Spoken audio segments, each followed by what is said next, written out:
Well, we want to welcome you back to the program, and I have one of my dear friends with us this morning, Meagan Brown, and I can't wait for you to get to meet her. I'm going to let her tell you about her and her incredible family, but we are continuing to discuss brotherly love, and you'll remember that all year long, we've been in 2 Peter chapter 1, and we're talking about believing God for precious promises that he's made to us, and that we are in pursuit of a divine nature.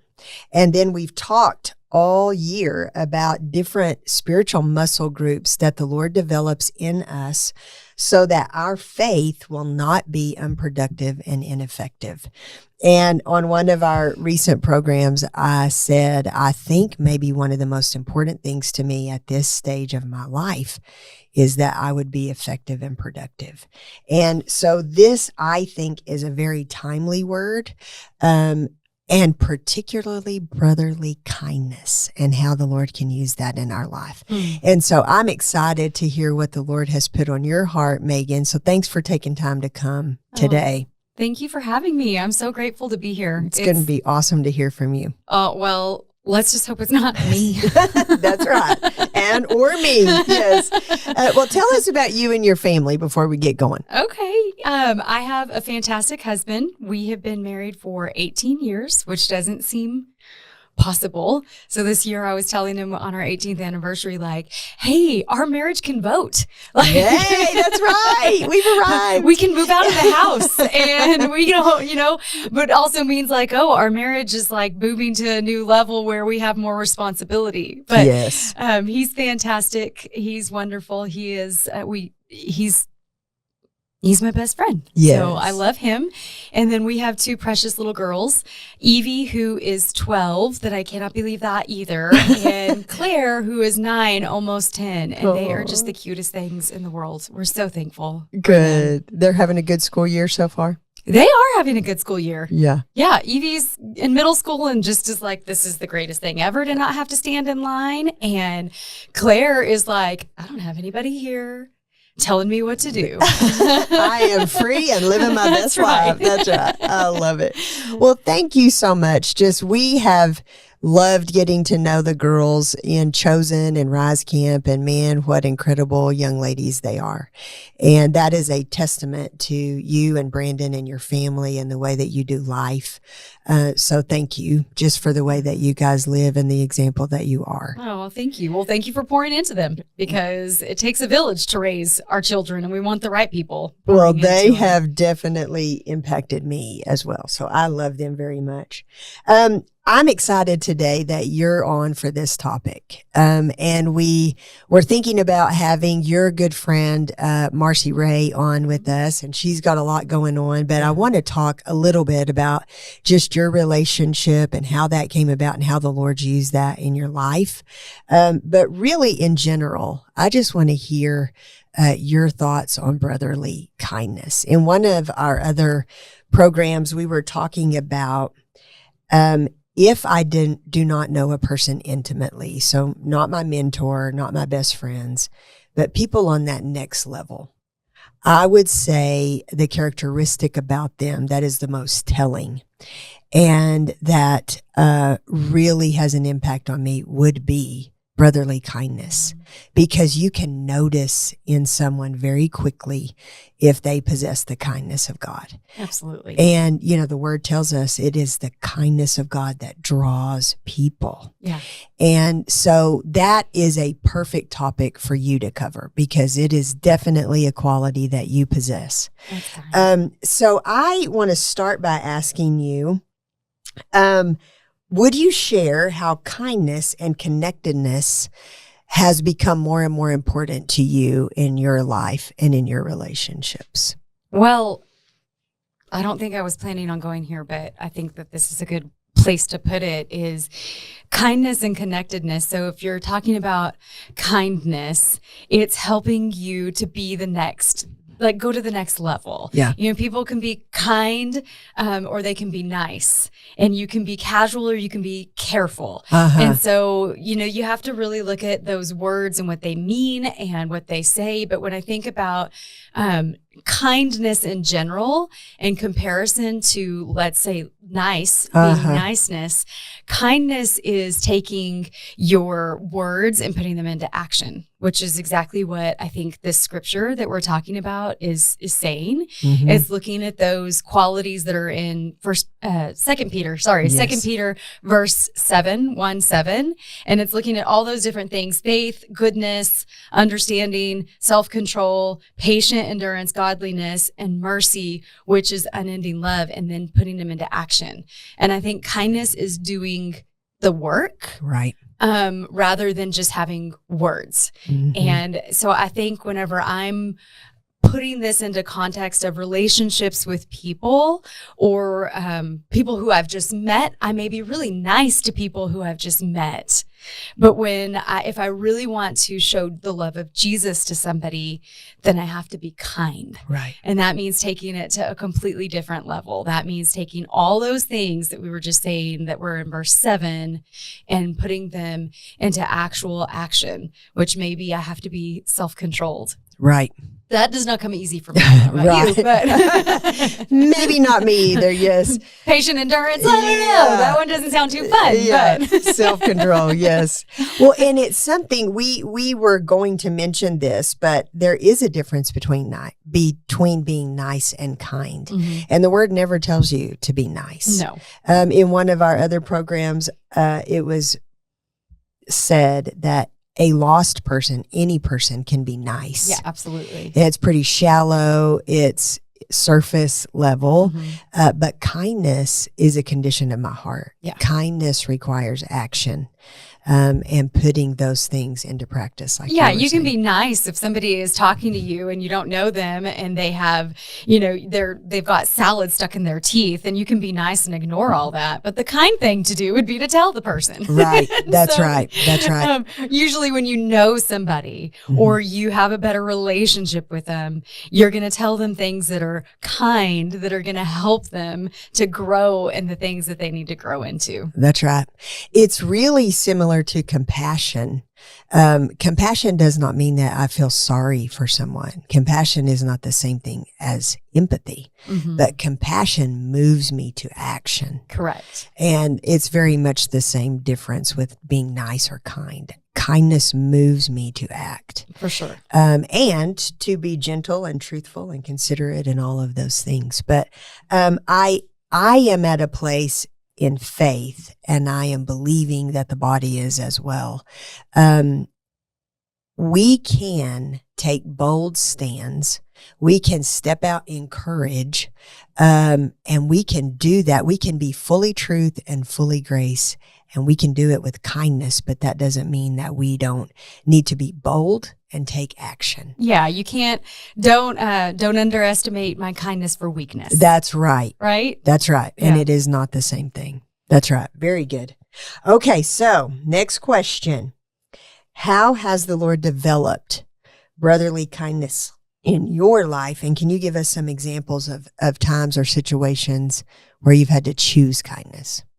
Yes, I was thinking about these and those examples, and I have 2 or 3, and we'll see what comes out. But I can remember a time in my life when somebody told me something that at the time didn't feel kind, but looking back, I'm like, that was actually a very kind thing that they did. They said something that was hard for them to say because they cared for me, but they knew that I needed to hear it. So I'm pretty bold, pretty big. I have a huge personality. I like to be the center of attention, and here I am, where are we at? What are we doing? And so I'm always ready. I'm very energetic. I have a lot of passion. Right. But sometimes that can really turn people off, or it can scare people, or it can push them away.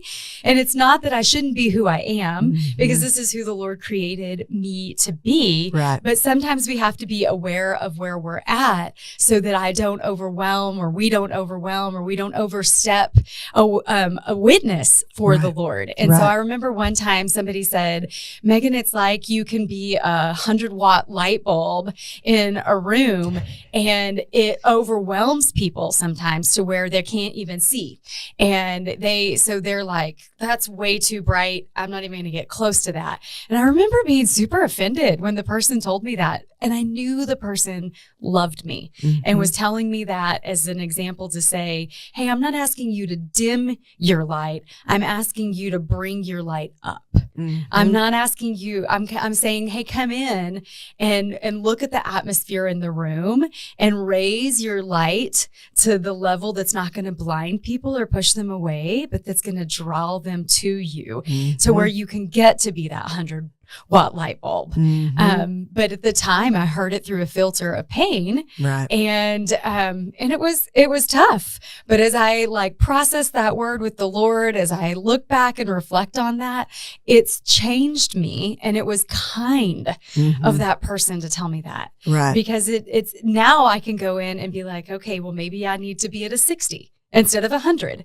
And I can raise myself to the 100. I'm not going to quit being who I am. I'm going to be the 100, but I might freak people out if I do the 100 right away. So, I like that, but that's a hard word. Yeah. But it does, it says a lot about your character to be able to say, even though in that initial moment that was a little painful, but to see it for kindness. Well, he wasn't nice when he said it to me. It was, he wasn't like he said it harshly, the person, but they said it because of love. Right. Which is exactly what this word is talking about, brotherly love. Yes. This person had a relationship with me. Right. And knew that I was struggling in an area to break through and was able to share that. And I've done that. And I know you've done that for other people too. And sometimes it's hard to deliver those kind words. Jesus is kind. Oh, yeah. But he's not always nice. That's right. That's right. And that's what he's called us to be. Correct. Yeah, that's right. Wow. Yeah. Good example. You have another one? Yeah. So I was thinking about, a time when I had to do something that was difficult for me because I love people so desperately too. I want to be a witness. I want to help people. And so I was thinking about a time in business where I had somebody had taken a chance on hiring me to do something for them, and so I was I was working for someone the way that I would want somebody to work for me, right?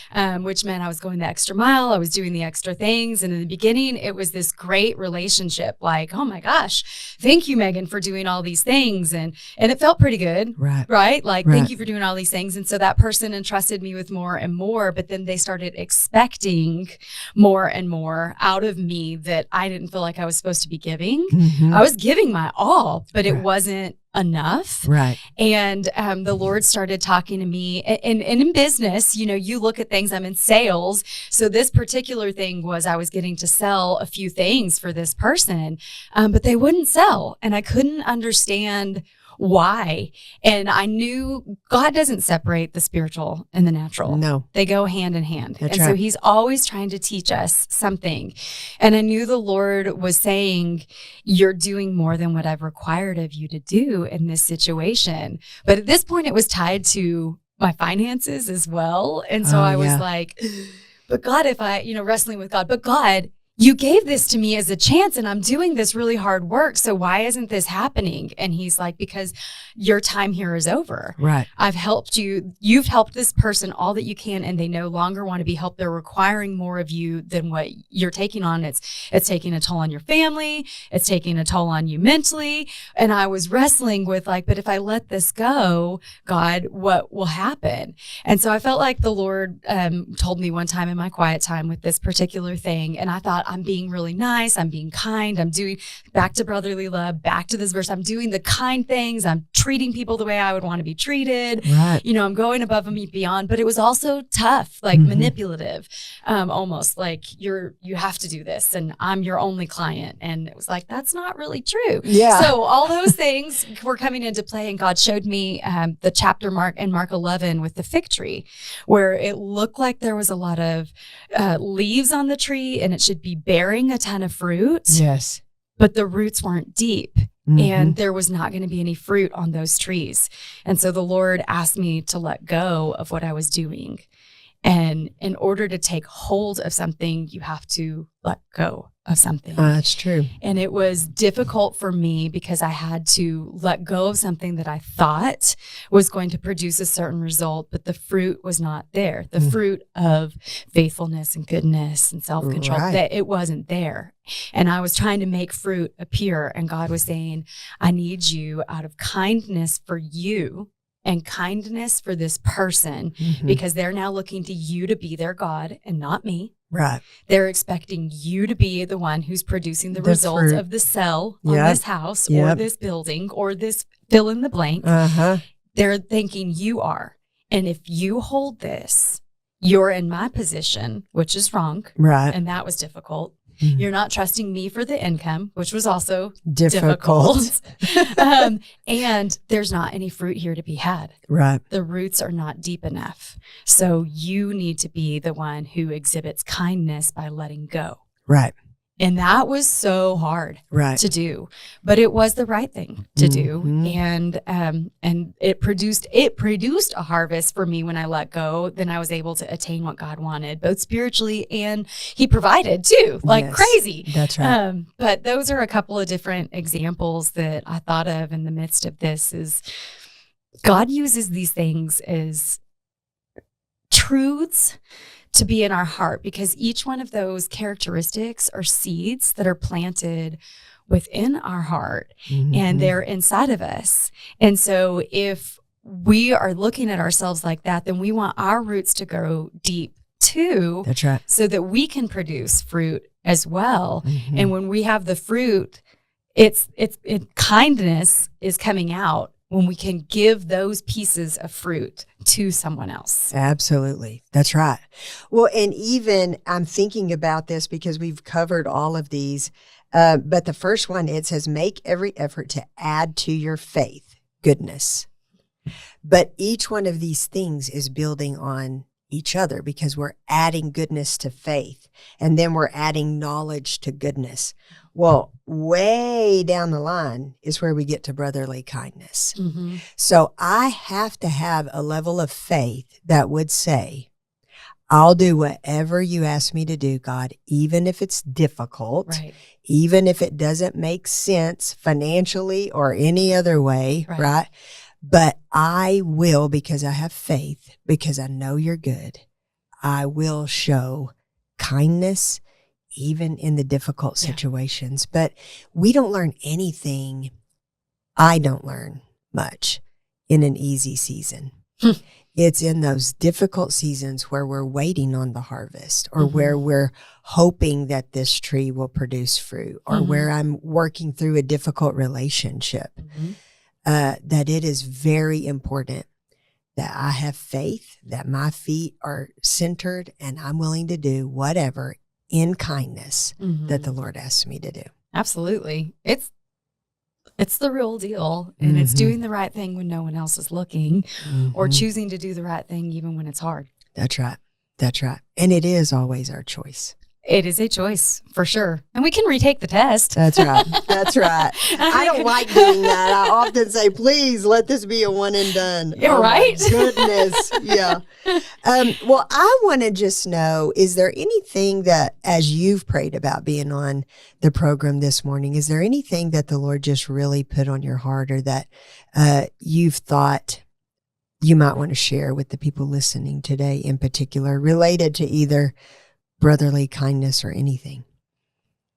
You know, I really feel like I've got to share those things through some of those examples that I said, but and you've alluded to it, the tests that we take as we're going through those things. But I think brotherly kindness is, people are always watching us. They're reading us like a book. Yeah. And we don't get a second chance to make a first impression. You know, those are good words of advice.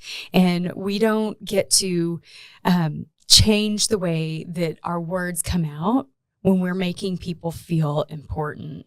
And I guess as I was preparing and reading and praying and thinking about this word and what the Lord wanted to give to people, or what he's even doing in my own life, it's do I trust God?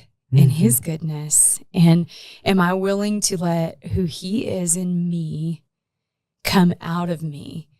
Produce those squeeze the life out of Meagan so that the life of Jesus who is inside of me can come out. That's right. And I guess that would be the one thing that I would want to share or pray with people is I am a very selfish person. I don't know about that. And pride can come out as ugly and selfish, but it's in great humility that I sit here with you.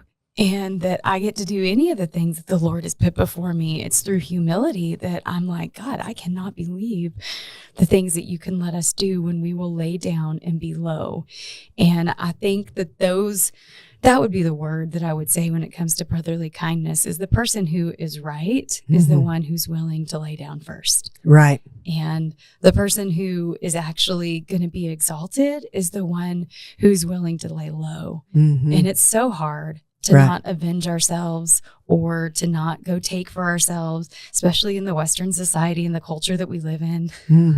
That's right. Pull your bootstraps up and get on with it and go make something of yourself. But the Lord says to serve other people. That's right. And he was not weak, but he was the kindest person that ever walked the face of this earth. That's right. And he was not prideful. He was humble. He served. And so I think that would probably be the one message that I would hope people would hear is that when we're co-laboring with God, we're serving other people. And those are the crowns that we're going to lay at his feet someday. It's not going to be like diamonds and turquoise. And no, it's going to be the people that he entrusted to our care. And those are going to be the things that we're going to hand back to him. So when we're handed difficult people or difficult situations, and we're going through those tests, it's like he's trusting us. And the more difficult the situation or the person, the bigger the opportunity you have to steward that and give it back into his hands. Right.